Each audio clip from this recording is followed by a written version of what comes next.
Hello guys. Jharkhand TET examination के लिए बात करेंगे हम लोग। तो झारखंड टेट एग्ज़ामिनेशन में क्लास 6 to 8 के लिए जो सिलेबस आपको चाहिए, ठीक है, वो सिलेबस आपको दे दिया गया है।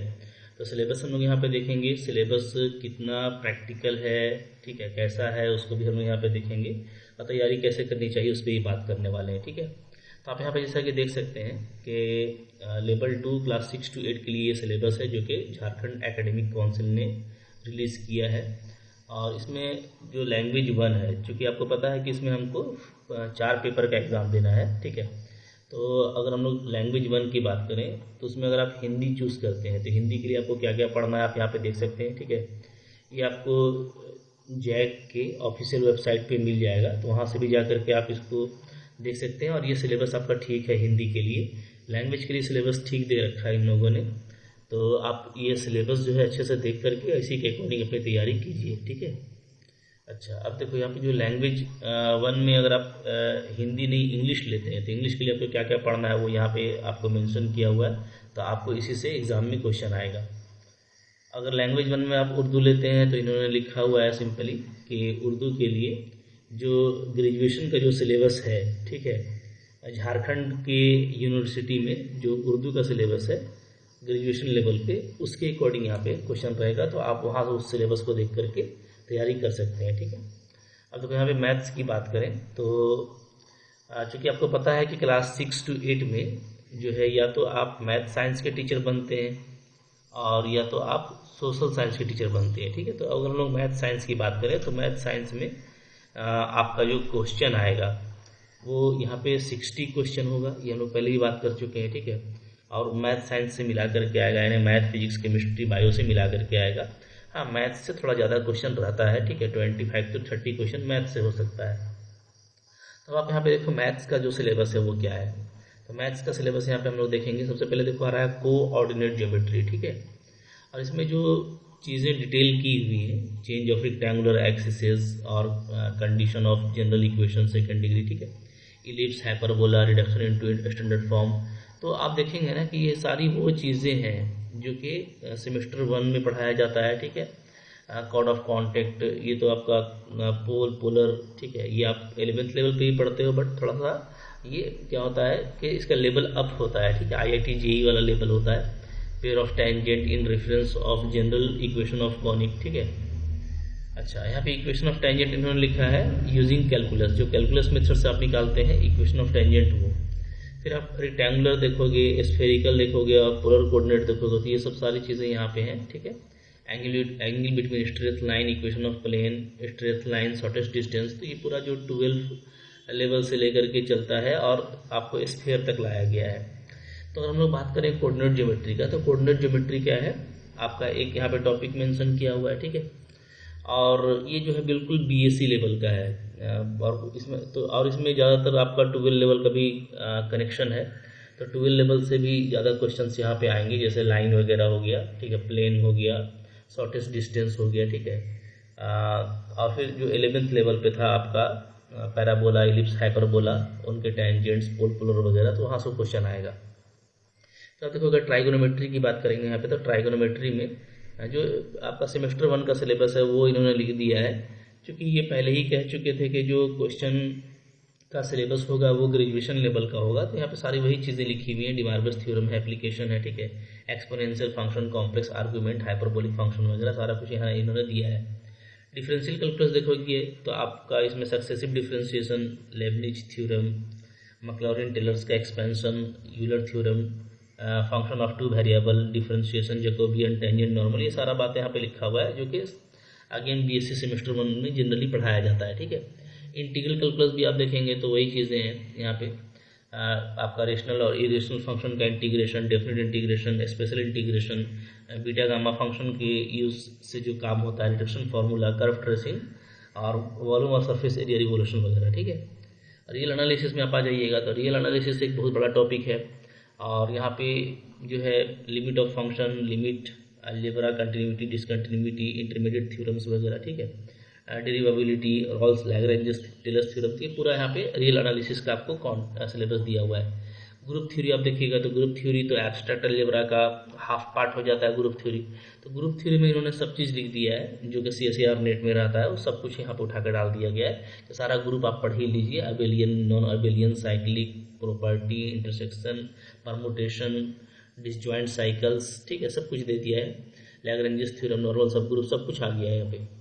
फिर आप देखिएगा इसके बाद मैट्राइसेस आ रहा है। तो मैट्राइसेस में जो सेमेस्टर 1 सेमेस्टर 2 में सारी चीज़ें हैं, सेमेस्टर BSc पार्ट 2 में भी है, वो सारा बात यहाँ पे है। इन मैट्रिक्स का equivalent form, reduction formula, rank of matrix, characteristic polynomial, Cayley Hamilton theorem, characteristic root, eigen value, eigen vector, ये सारी चीज़ें यहाँ पे हैं, ठीक है। डिफरेंशियल इक्वेशन आप देखेंगे तो डिफरेंशियल इक्वेशन में ODE यानी ऑर्डिनरी डिफरेंशियल इक्वेशन भी दिया है इन लोगों ने, सिंगुलर सॉल्यूशन भी दिया है, कैलकुलस फॉर्म वगैरह भी दिया है, ठीक है।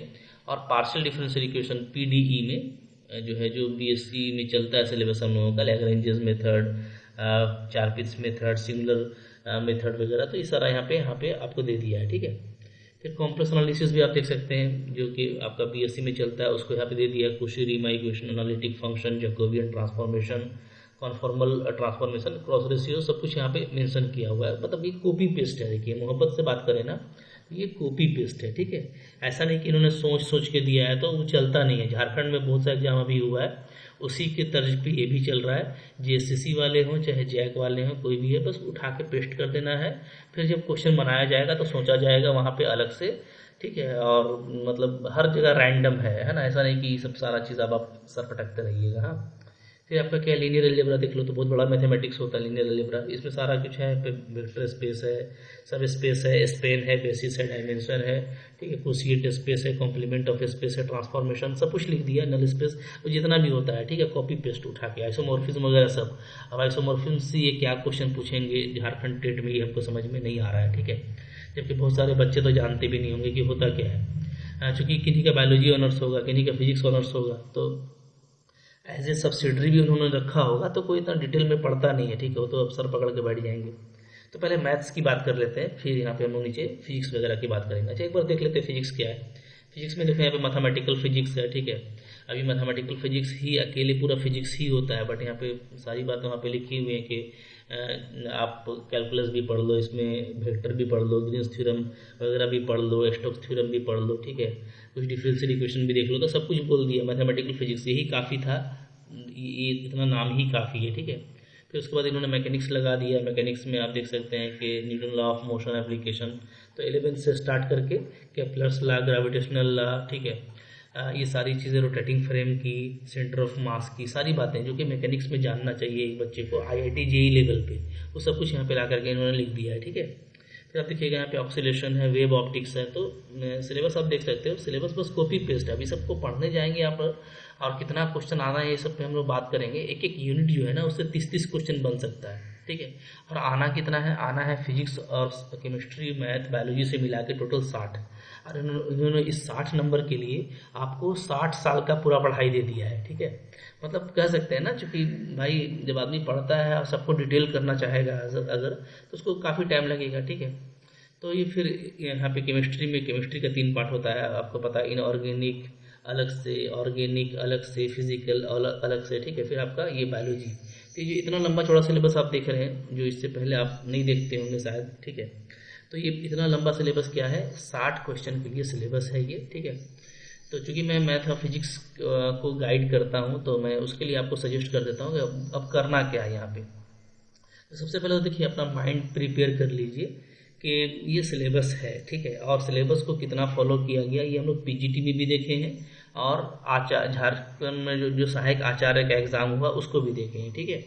हाँ, तो अब उसके बाद क्या करना है, तो ये जो 60 नंबर का क्वेश्चन है, पहले देखो बहुत सर पटकना नहीं है, स्ट्रेटेजी से काम करना है, ठीक है। 150 मार्क्स का एग्जाम है टोटल आपका, और आपको इसमें जस्ट क्वालिफाई होना है, कोई बहुत बड़ा नंबर ला करके हमको इसमें कुछ होने नहीं जा रहा, ठीक है। तो हाँ चलिए, लेकिन क्वालिफाई होने के लिए भी मेहनत तो करना पड़ेगा, क्योंकि जनरल के लिए 60% है, यानी आपको 90 नंबर तो लाना ही पड़ेगा, ठीक है। तो अब उसमें ये है कि ये 60 क्वेश्चन तो काफ़ी इंपॉर्टेंट हो जाता है कि मैथ साइंस से अगर हमारे क्वेश्चन बन जाए। लेकिन मैं आपको ये बोलूँगा ना कि देखो, इन्होंने ये बात तो लिखा है कि ग्रेजुएशन लेवल का क्वेश्चन होगा, ठीक है, और ये सिलेबस भी दे दिया है।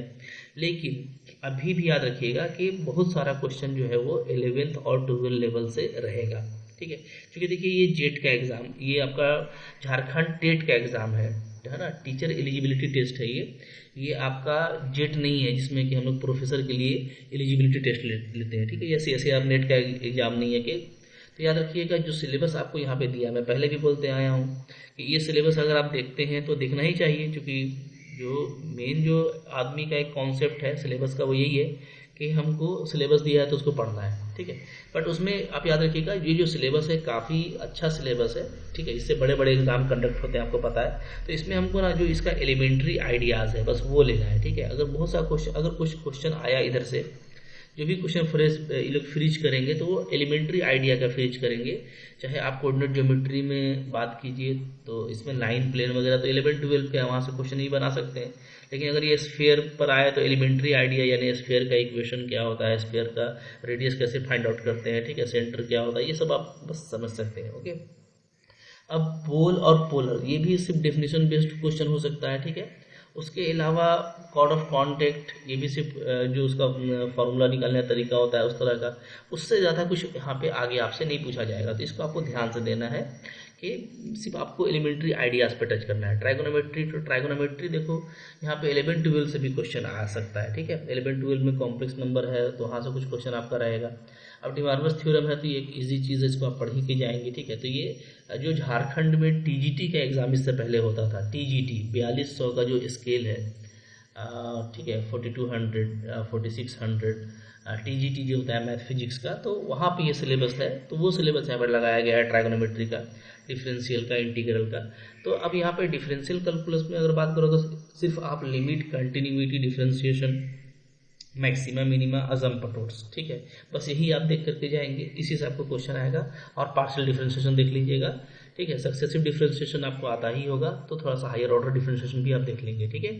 इंटीग्रल कैलकुलस में बात करें तो इंटीग्रेशन, बीटा गामा का यूज़ करके डेफिनेट इंडेफिनेट इंटीग्रेशन, बस इतना ही, इसी से क्वेश्चन आएगा, इससे ज़्यादा नहीं, ठीक है। रियल एनालिसिस की बात करें तो रियल एनालिसिस में भी कंटिन्यूटी, डिफरेंशिएबिलिटी, ठीक है, फिर आपका Rolle's, Lagrange's, Cauchy mean value theorem, ये सब आप देख लेंगे, इसी से क्वेश्चन आएगा, इससे ज़्यादा नहीं। तो लिखने के लिए बहुत कुछ लिखा हुआ है, लेकिन हर टॉपिक पे मैं आपको बता रहा हूँ एलिमेंट्री आइडियाज़ पे जाइए। जो इसका एलिमेंट्री आइडिया है, जो एक बेसिक डेफिनेशन है, कुछ उसके एग्जांपल्स हैं, ठीक है, जो उसके कोरिलेशंस हैं, तो उसको बस आपको देख लेना है, उससे रिलेटेड क्वेश्चन रहेगा, ठीक है। मैट्रिसेस एक इंपॉर्टेंट चीज़ है, इससे क्वेश्चन आता है, बहुत मुश्किल नहीं होता, ठीक है। रैंक का क्वेश्चन, आपका आइगन वैल्यू, आइगन वेक्टर का क्वेश्चन, मैट्रिसेस का इन्वर्स फाइंड आउट करने का क्वेश्चन, तो ये आपको मुश्किल नहीं लगेगा, इसको आप कर लिए, ठीक है। डिफरेंशियल इक्वेशन, ODE PDE दोनों का, इसका भी एलिमेंट्री आइडिया ही ज़्यादा नहीं। कॉम्प्लेक्स नंबर में भी एलिमेंट्री आइडिया एनालिटिक फंक्शन का और सिंगुलरिटी का, ठीक है, उससे ज़्यादा आगे क्वेश्चन नहीं आएगा, यही काफ़ी हो जाता है। उसके बाद आप देखोगे लीनियर अलजेब्रा, तो लीनियर अलजेब्रा में भी आप, ठीक है, वेक्टर स्पेस का बेसिक आइडिया, सब स्पेस, और उसके बाद इसमें जो लीनियर इंडिपेंडेंसी और डिपेंडेंसी होता है, ठीक है, बेसिस का डायमेंशन और डेफिनेशन वगैरह, और इसमें लीनियर ट्रांसफॉर्मेशन, तो उसको आप थोड़ा सा देख लेंगे तो ये आपका हो जाएगा, ठीक है। अब इससे मान लो हार्डली अगर हम लेंगे कि 25 क्वेश्चन आ रहा था, 25 क्वेश्चन के लिए इतना पढ़ना, ठीक है, तो हर पोर्शन से आपका 4 से 5 क्वेश्चन हो सकता है या 2 से 3 क्वेश्चन हो सकता है, तो थोड़ा सा आपके लिए टफ जॉब है। जिनका पढ़ा हुआ है उनके लिए कुछ नहीं है, लेकिन जिनका नहीं पढ़ा हुआ है थोड़ा सा उनको टाइम देना पड़ेगा, ठीक है। तो ऐसा नहीं कि हड़बड़ा करके आप जाएं, मैं आपको बोलूँगा कि जो इजी है उसको पहले पढ़ने की कोशिश कीजिए। जैसे मैट्रिसेस पढ़ लीजिए, ठीक है, डिफरेंशियल इक्वेशन पढ़ लीजिए, कॉम्प्लेक्स एनालिसिस पढ़ लीजिए, लीनियर अलजेब्रा भी आपको अच्छा लगेगा, ये सब पढ़ लीजिए। इसके बाद आपको टाइम मिलता है तो आप ग्रुप थ्योरी पढ़िए, बहुत ही इंटरेस्टिंग बुक होता है, ठीक है। रियल एनालिसिस ही आपका 11-12 का पोर्शन ज़्यादातर होगा, इसमें इंटीग्रल डिफरेंशियल में भी 11-12 का ज़्यादा होगा, बट जो कुछ सिलेबस है जो मैंने आपको बताया वो आप देख लीजिएगा, ठीक है। ट्राइगोनोमेट्री, तो इस तरह से आप मैथ्स की तैयारी करके रखिए। और फिजिक्स में भी देखेंगे तो मैथमेटिकल फिजिक्स, और देखिए इंपॉर्टेंट इसमें ये है ना, मैकेनिकल फिजिक्स हो गया, मैकेनिक्स हो गया, और नीचे आपको दिखे रखा है इलेक्ट्रिसिटी और मैग्नेटिज्म, तो ये 12 का जो है ये इंपॉर्टेंट पार्ट है, इससे ज़्यादा क्वेश्चन एग्जाम में आएगा, ठीक है। फिर आप देखेंगे यहाँ पे थर्मल और स्टैटिस्टिकल फिजिक्स है, जो कि 11th क्लास का ज़्यादातर यहाँ पे पोर्शन होता है, तो वहाँ ज़्यादा क्वेश्चन यहाँ पे आएगा। मॉडर्न फिजिक्स में भी ये भी 12 लेवल का है, ठीक है, जिसमें लॉजिक गेट्स वगैरह भी आ जाते हैं। और आपका जो है ज़्यादातर जो केमिस्ट्री का पोर्शन है, स्ट्रक्चर ऑफ एटम का, बोर्स मॉडल वगैरह का, ठीक है, फिर पार्टिकल अनसर्टेनिटी प्रिंसिपल वगैरह का, तो ये क्वेश्चन भी इसमें आएगा। और सॉलिड स्टेट और इसमें इलेक्ट्रॉनिक्स में इसमें आपका ये डिवाइस वगैरह आ जाएगा, ठीक है, जिसमें कि लॉजिक गेट्स भी होता है, तो इससे सब। तो अगर फिजिक्स और मैथ आप तैयारी करोगे तो फिजिक्स और मैथ का मैंने आपको कोर्स दे दिया है, क्योंकि यहाँ से देख करके तो आपको पढ़ना काफ़ी मुश्किल है, ठीक है।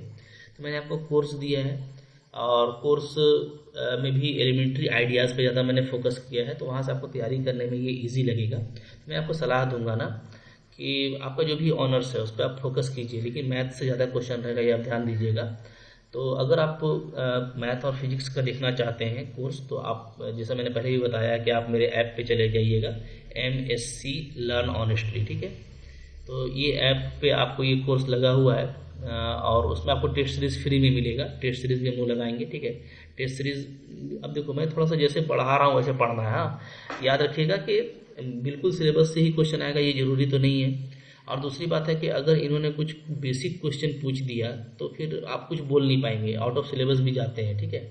और बोलेंगे कि भाई ये तो मैथ का नॉलेज चेक कर रहे हैं, तो आपको कुछ बेसिक आइडिया भी होना चाहिए। तो वैसे केस में मैं टेस्ट सीरीज ऐसा लगाऊंगा जो इस सिलेबस पे होगा, ठीक है।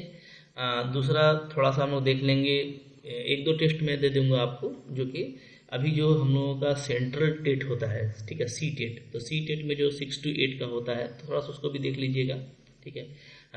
उस तरह का भी हमको टेस्ट तैयारी करके रखना है, क्योंकि कुछ भी अगर ये चेंज करेंगे तो आपको नुकसान होगा, तो तैयारी हर तरह की करनी, ठीक है। तो इन सारे टेस्ट पे मैं आपको लगभग आपको 4 टेस्ट दूंगा, ठीक है। 4 से 5 टेस्ट हो सकता है मैं आपको इस सिलेबस पे दे दूँ। सी टेट के अकॉर्डिंग दो टेस्ट दे दूँ, और 2 टेस्ट आपको बेसिक मैथ्स का दे दूँ, ठीक है। बेसिक मैथ्स मतलब अब ऐसा होगा ना कि मान लीजिए आपको कुछ परसेंटेज का क्वेश्चन पूछ दिया, ठीक है, या ऐसे ही आपको कुछ प्रॉफिट लॉस पूछ दिया, हालांकि वो सिलेबस में नहीं है, ठीक है, लेकिन अगर पूछ दिया तो एक बार वो रिकॉल करके हमारे पास में होना चाहिए।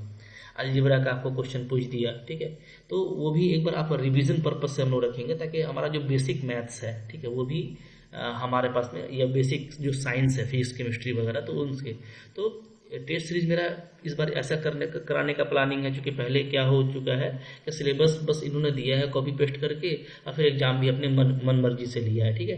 तो हमको क्वालिफाई करना है, ठीक है। सिस्टम के लिए कोई सुनता नहीं है, आप हंगामा करेंगे कोई कुछ नहीं सुनेगा, इसलिए तैयारी करने में ही भलाई है, बस तैयारी में लग जाइए, ठीक है। और यूट्यूब पे भी बहुत सारा वीडियो अवेलेबल है, आप वहाँ से फ्री में तैयारी कर सकते हैं, ठीक है। जो सिलेबस मैंने जैसा बताया उस तरीके उसके अकॉर्डिंग, और डेफिनेटली आप भी बहुत कुछ पढ़े हुए हो, पूरा ग्रेजुएशन आपने करके रखा है, तो आपको भी बहुत सारा आइडिया है। तो एक प्रॉपर डेली का टाइम शेड्यूल बनाइए, और सिलेबस के अकॉर्डिंग जो है सबको टाइम दीजिए। पेडागोगी भी इंपॉर्टेंट है, तो जो मैं टेस्ट सीरीज दूंगा उसमें पेपर 1 भी होगा आपका, यानी जो पेडागोगी है उसको भी लेंगे, ठीक है। और ये जो आपका मैथ साइंस का पेपर है इसको भी लेंगे, तो ये मैं आपको टेस्ट सीरीज भी दे दूंगा, उसके लिए आपको वरीड नहीं होना, ठीक है। तो जाके देखिएगा, कम रेट में मैंने लगाया है, ठीक है। कंटेंट तो आप देख रहे हैं कि भरा पड़ा है, इतना सारा कंटेंट को बहुत डिटेल में कवर किया जाए तो ये CSIR नेट और PGT का सिलेबस है, तो उसका रेट काफ़ी हाई हो जाता है। बट यहाँ पे चूँकि आपको सब ये सिर्फ क्वालिफाइंग एग्जामिनेशन है और पढ़ने के लिए बहुत ज़्यादा दे दिया है, तो मैंने उसको रेट बहुत उसका जेन्युइन लगा हुआ है, ठीक है।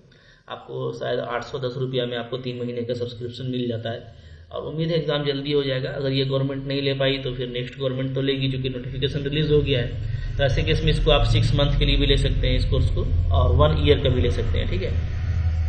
ये ध्यान दीजिएगा कि जो 1 ईयर का होता है ना, वही मेरा मेन सब्सक्रिप्शन होता है। मतलब उसमें मैं क्या एग्ज़ाम तक आपको देता हूँ। अगर मान लो एग्ज़ाम, अब तो झारखंड है, ठीक है, आजकल तो कोई कोई एग्ज़ाम 2-2 साल में होता है, तो अगर 1 साल के बाद भी होता है तो उस केस में 1 ईयर को वाला को आप एक्सटेंड करा लेंगे, वो आपको फ्री में एक्सटेंड हो जाएगा, ठीक है। कुछ हैंडलिंग चार्ज लगा 150-200 रुपया, तो वो कोई मैटर नहीं है, बट वो ईजिली हो जाता है। हाँ, लेकिन ये 6 मंथ और 1 मंथ वाला, 6 मंथ और 3 मंथ वाला, ये आपको अपने हिसाब से लेना है, ठीक है। ये आपका फिर एक्सटेंड नहीं होगा। तो देखो सारी बातें इसलिए बता देता हूँ कि भाई आप लोग बच्चे हैं, मुश्किल से पढ़ रहे हैं, ठीक है, तो ज़्यादा खर्च आपका नहीं होना चाहिए, तो मेरी भी यही कोशिश रहती है। हाँ, लेकिन ये है कि देखिए एग्ज़ाम आपका आपके तैयारी से निकलेगा, ठीक है, तो आप बिल्कुल तैयारी रखिए और अच्छे से पढ़िए, और सिलेबस को लेकर के सर नहीं पटकना है, ठीक है। ये कोई भी एग्ज़ाम ले रहे हैं ना आजकल, चाहे वो 1800 का स्केल कर लें, चाहे जो है 2200 का स्केल कर लें, चाहे 4200 का, चाहे 4600 का, चाहे 4800 का, चाहे 5400 का, सब जगह इनका एक ही सिलेबस कॉपी पेस्ट हो रहा है। तो हमको अपने स्टैंडर्ड के अकॉर्डिंग पढ़ना है, ठीक है। आपने भी अभी अपने सहायक आचार्य का एग्ज़ाम देखा है, ठीक है, कुछ उस तरह का बिल्कुल हो सकता है कि उसी तरह का एग्ज़ाम में क्वेश्चन आए, चूँकि टेट और वो आपका सहायक आचार्य दोनों आपस में मिलते हैं, क्योंकि टेट भी आप दे रहे हैं तो आपको फिर सहायक आचार्य का एग्ज़ाम ही देना पड़ेगा, ठीक है।